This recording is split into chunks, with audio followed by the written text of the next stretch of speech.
You're only given a little spark of madness. Followed Mr. Carpenter. What he saw couldn't have been a dream. It was too real. But it couldn't have been true either. It was too deliciously frightful. Frank, that's yesterday. Old times are only good when you've had them. Night after night, all alone. Daddy's all pent up. Let's freak. Irrational thought. Everyone in this room is now dumber for having listened to it. Well, ladies and germs, I'd hoped, I'd wished, I'd prayed, and I finally got my grubby little hands on the sequel to Killer Pinata, and that is Bride of Killer Pinata. I had heard that this was made, I think I actually mentioned that in the past review of Killer Pinata. I couldn't find it anywhere. Turns out it wasn't anywhere, as it's just been released on Tubi. I mean, I believe there was some copy sent to a few people as like an early press sort of thing, but it's only just come out now.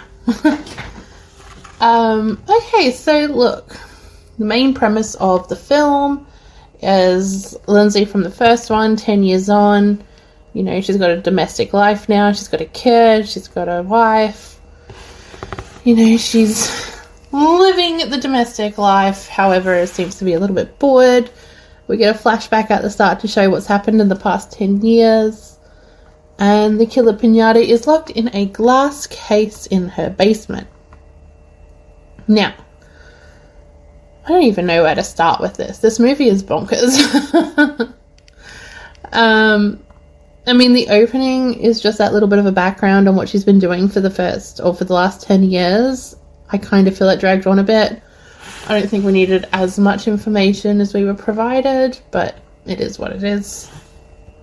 I think the best thing about this and the original Killer Pinata film is it's very reminiscent of Child's Play. You know, you've got essentially a possessed item. So whereas Child's Play you had the Chucky doll, this one you've got a pinata. And this one you've got the female pinata, the unicorn, which is so freaking cute. Oh my god, the little interactions they have between each other are adorable.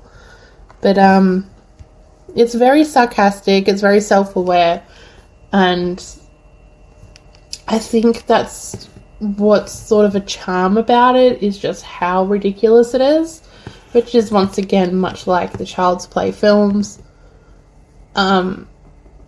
But yeah, I don't know. I mean, there's some great kills in this film. You've got, you know, a good old dick sucking pulled off scene. I don't know how you want to describe that. I mean, it sucks a dick, it bites the dick off, and it pretty much torpedoes the dick through someone's head. As you do. Gives a whole new meaning to dickhead, really. But, there's two major things about this film that really brought it down for me, and honestly, one of them isn't even the film itself. It's the fact that it was released on Tubi, which, don't get me wrong, I adore Tubi. Some of my favourite movies I've found because of Tubi. However, I don't know. I watched this film simultaneously with a friend. I'm in Australia, the friend was in the States. We started the film at the exact same time. And yet I had like 10 times the amount of advert breaks that they did. It was ridiculous. It was like every 10-15 minutes there was an ad break. And the ad breaks would go for like 5 minutes long because it'd be about 7 or 8 ads in one. And once again, this is nothing to do with the film. This is to do with the viewing experience and where it was located. I understand Tubi. I understand that it's a distribution website. I understand that it's great for the horror community, it's great for horror movies, for independent films. I get all that. And by no way am I saying, you know, it's a horrible website, because it's not. I love TV. However, they need to monitor the amount of ads, because I don't understand why I would get like 30,000 fucking ad breaks versus the same film starting at the same time in the States have maybe 3. And the 3 ad breaks were like 10 seconds long. Like, when you have a film that's already too long, which I'll get to in a moment. So you got a 2-hour-long film with multiple ad breaks between. You lose interest because you're bored.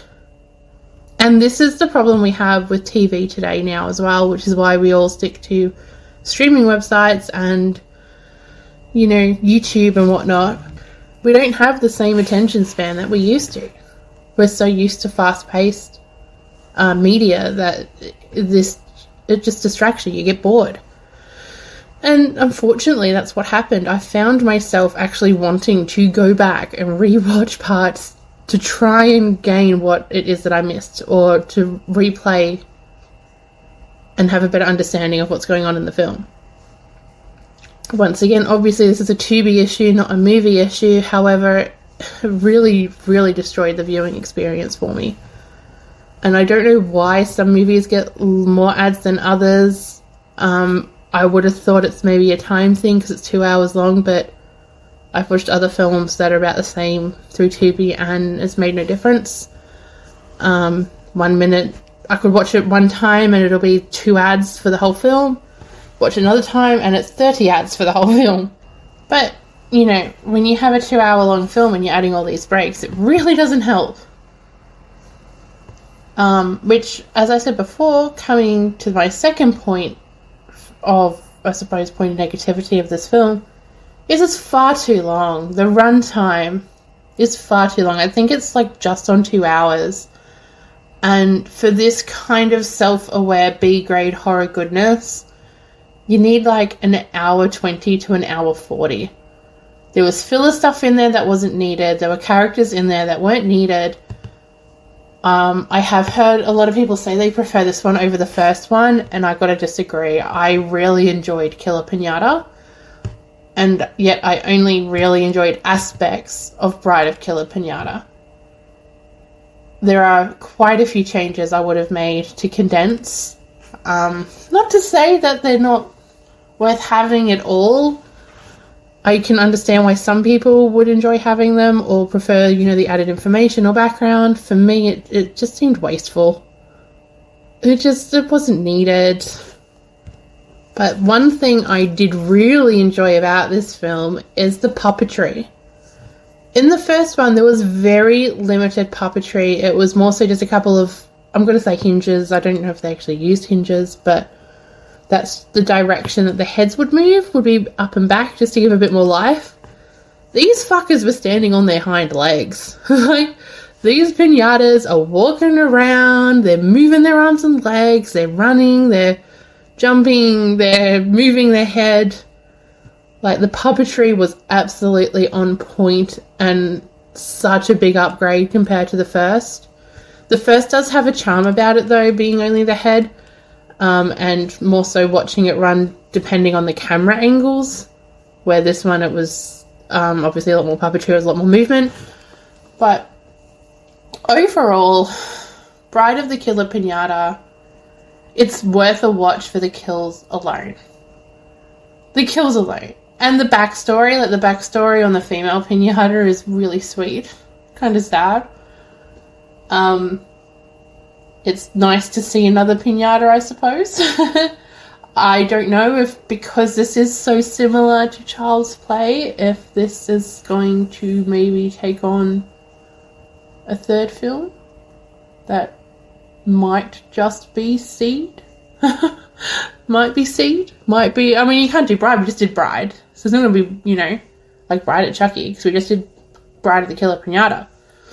But, yeah, considering we all thought the first one was a surefire dead end with the way it ends and with what happens, I'm sure you could make a third.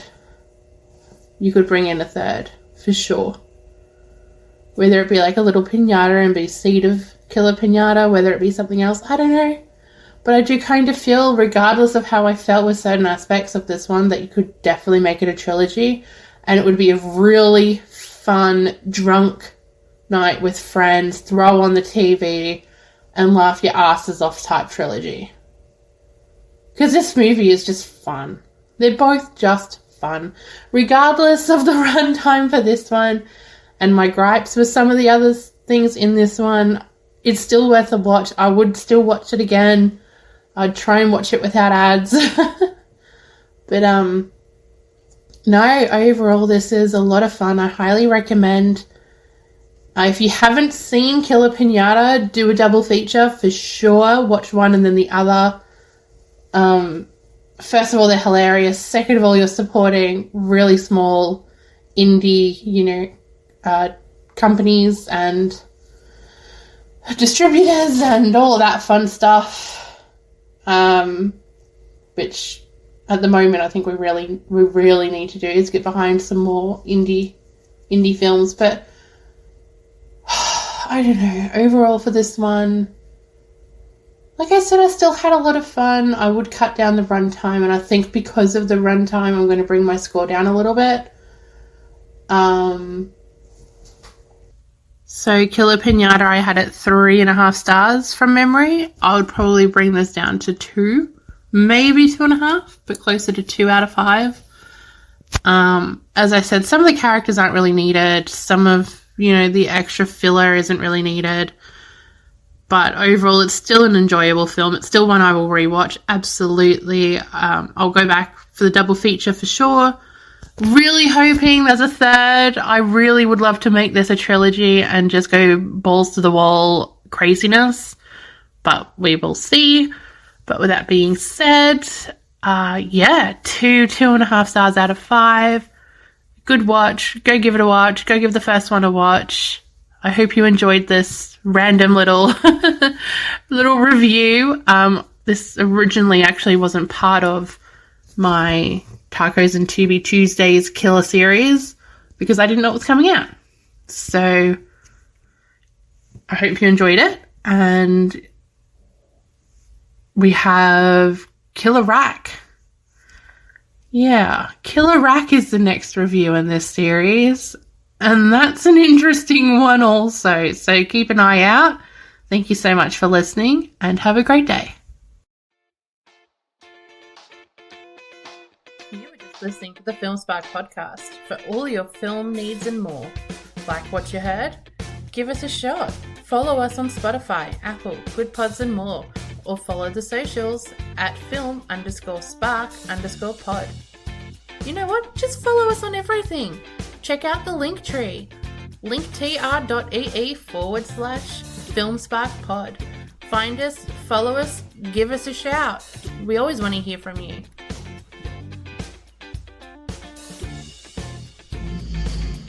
You still here? It's over. Go home.